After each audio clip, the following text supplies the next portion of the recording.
What happens when a league finally gets everything it ever prayed for, and then tries to destroy it?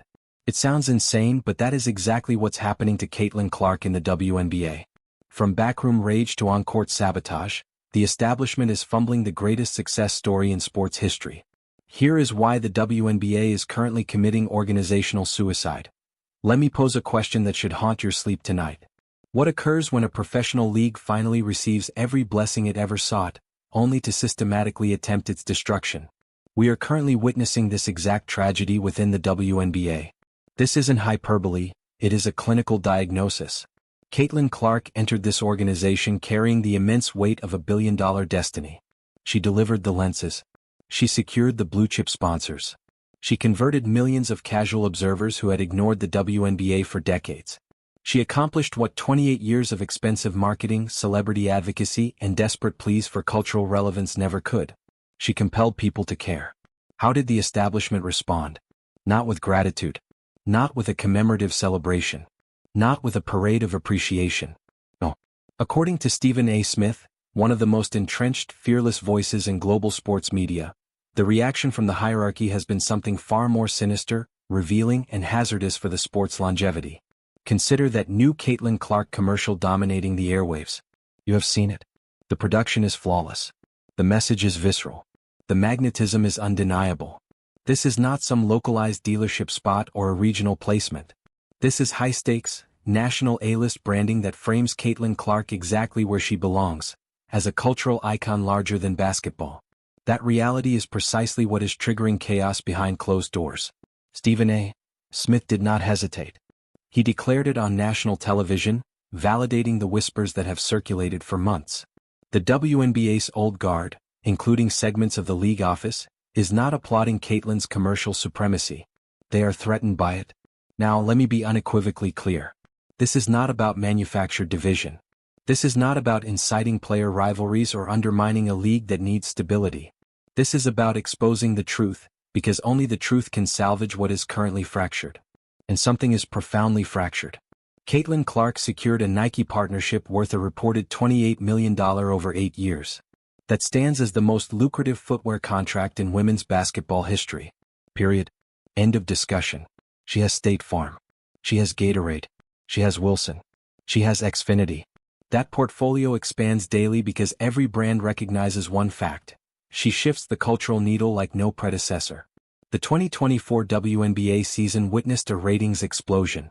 Contests featuring the Indiana Fever attracted audiences that tripled or quadrupled the league's historical average. The All-Star Game shattered viewership records. Regular season fixtures that typically vanished into obscurity became mandatory viewing solely because of one athlete. Here is where the complexity deepens. When a singular player transcends the league itself, two paths emerge.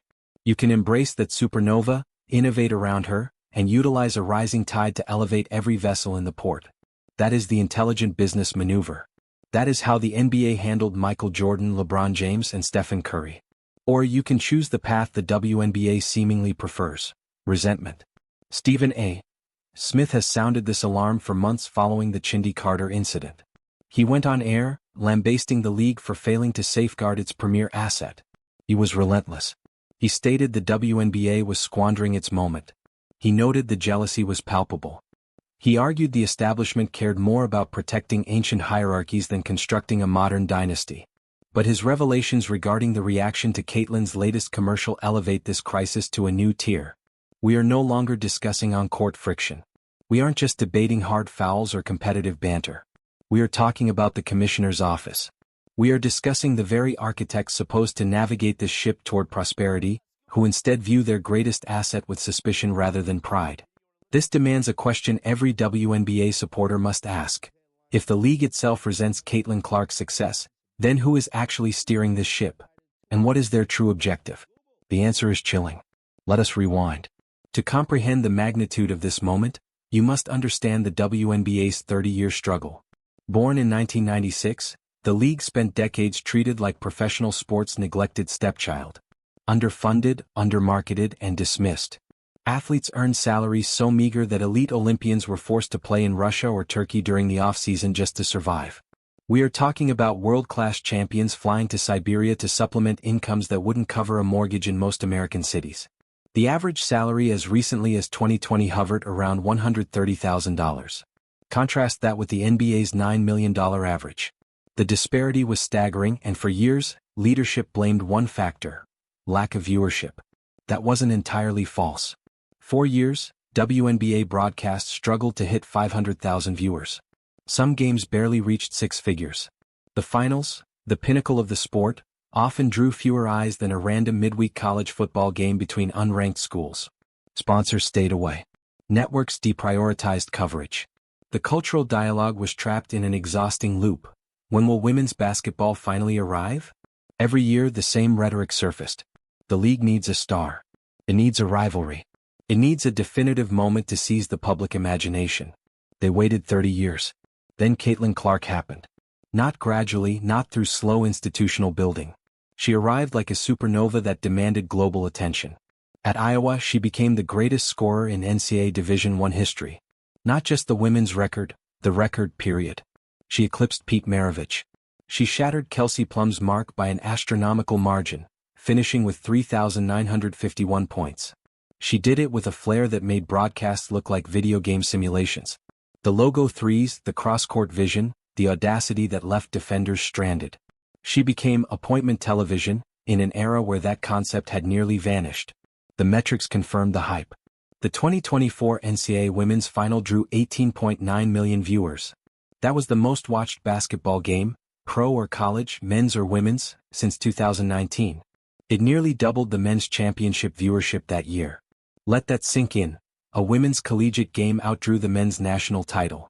In an American sports landscape that historically treated women's athletics as a footnote, that isn't a fluke. It is a tectonic shift. When Caitlin Clark entered the WNBA draft, leadership should have been ecstatic. They should have laid out every red carpet in existence. They should have celebrated her arrival with statues and fanfare. Instead, the narrative turned strange. Established veterans began offering warnings. Diana Taurasi, the legendary icon, went on television stating reality is coming. It was framed as veteran wisdom, but the undertone was sharp. There was an edge. And that edge wasn't just on the court. According to Stephen A. Smith, it originated much higher, within the office that controls the narrative and positions the stars, the Commissioner's suite. Kathy Engelbert has led since 2019, arriving from Deloitte with impeccable corporate credentials. Her mission was to transform the WNBA into a billion-dollar titan. But what happens when the growth arrives in a package you didn't design? In a form you cannot dictate? What happens when a rookie becomes more marketable than the entire league infrastructure combined? What happens when every sponsor calls for her and only her? That is the friction Stephen A. Smith is exposing. Let us discuss the commercial that ignited this firestorm. It wasn't just an ad, it was a manifesto. A declaration that apparently made powerful executives very uncomfortable. Caitlin Clark has become one of the most commercially significant athletes on earth. Her portfolio is a corporate dream. Nike, State Farm, Gatorade, Wilson, Xfinity, Panini. Every brand that signs her sees immediate returns because she moves product. She turns passive scrollers into passionate viewers.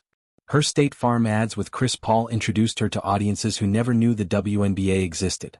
Suddenly, she isn't just a player, she's a shared cultural experience. That visibility translates to the arena. During 2024, Fever Games became the hardest ticket in sports. Road arenas that were once half empty were selling out weeks in advance. Resale prices reached historic levels. Teams that once struggled to give tickets away saw Caitlin's arrival as a financial miracle. Attendance surged. Ratings for Fever Games doubled and tripled the league's baseline. When Indiana played, the nation watched. This was the exact breakthrough the WNBA had prayed for. So why does it feel like the hierarchy isn't celebrating? Stephen A. Smith has been the most vocal critic asking this, and he is not being subtle. On first take, Smith has identified a troubling pattern. He noted the physical brutality Clark faced, the hard fouls and flagrant contact that felt more personal than competitive. He labeled the Chindy Carter incident ridiculous, and questioned why the league's response was so tepid and delayed. He asked why the WNBA wasn't protecting the player single-handedly revitalizing its brand. He went further, suggesting the resentment wasn't just locker room jealousy. It was systemic. It was cultural. It was embedded in the leadership. They should be thanking God for Caitlin Clark, Smith declared. Instead, there is envy coming from places that should know better. These words carry weight because Stephen A. isn't just a commentator. He is the most connected individual in sports media. When he speaks with this level of conviction, it is because internal sources are leaking the truth they cannot say publicly. His reporting points to a conflict of identity. One side offers the public script, "We grow together." The other side is the reality Smith exposes, a power structure threatened by a rookie who didn't wait for permission to be great. Caitlin Clark didn't need the WNBA to make her a star. She was a star on arrival. And that, per Smith, is the problem. The league is used to controlling the throne. They are used to anointing stars on their own schedule. They are used to players who are dependent on the WNBA for visibility. Caitlin flipped that dynamic. She brought the visibility with her. Now let's talk money. Because this isn't about feelings, it's about capital. Caitlin Clark is generating more revenue than the league has ever seen from one person. Analysts estimate her economic impact in the hundreds of millions.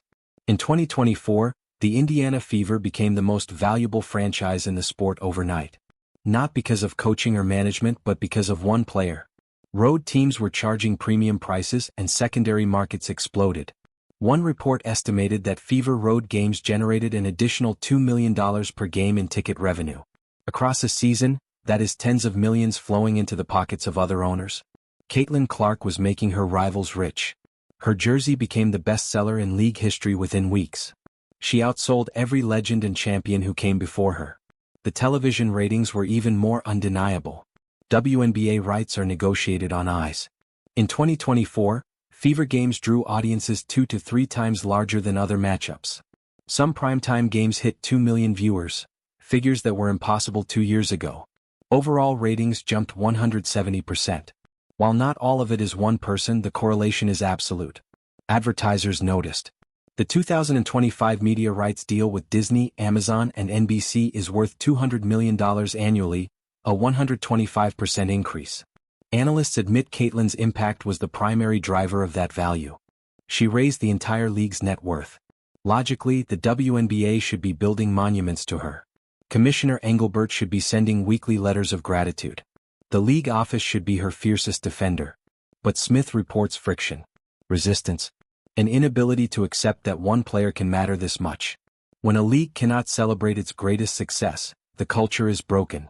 When executives view record deals as threats, priorities are misaligned. Smith has been explicit, "You are fumbling the bag. You have the dream scenario every league wants, yet you treat it like a liability." This is a generational moment, and leadership is allegedly spending more energy managing internal ego than maximizing the opportunity. The tension has spilled onto the court. The Chindy Carter incident on June 1, 2024, wasn't just basketball. It was a dead ball body check on national television. Clark was standing at half court when she was shoved to the floor without provocation. The referees initially called nothing. It took public outrage for the league to upgrade it to a flagrant foul. Stephen A. was livid. "This is the player putting money in everyone's pockets and you're letting people cheap shot her?" He questioned if there was an unspoken permission for players to target her because the league wouldn't intervene. This wasn't isolated.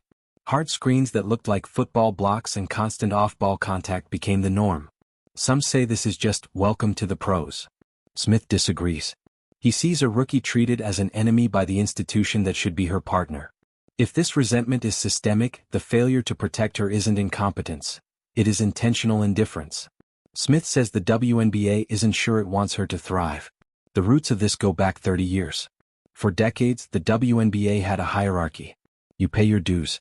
You respect the veterans. You wait. Icons like Diana Taurasi and Sue Bird spent 20 years building their status through patience and excellence. Then Caitlin Clark arrived and skipped the line. She didn't need the league's machine. She was a superstar on day one. This challenged the very notion of how stars are made. Taurasi's "reality is coming" was more than a warning, it was a gatekeeping mentality. In the NBA, when LeBron entered with a $90 million deal, the league leaned in.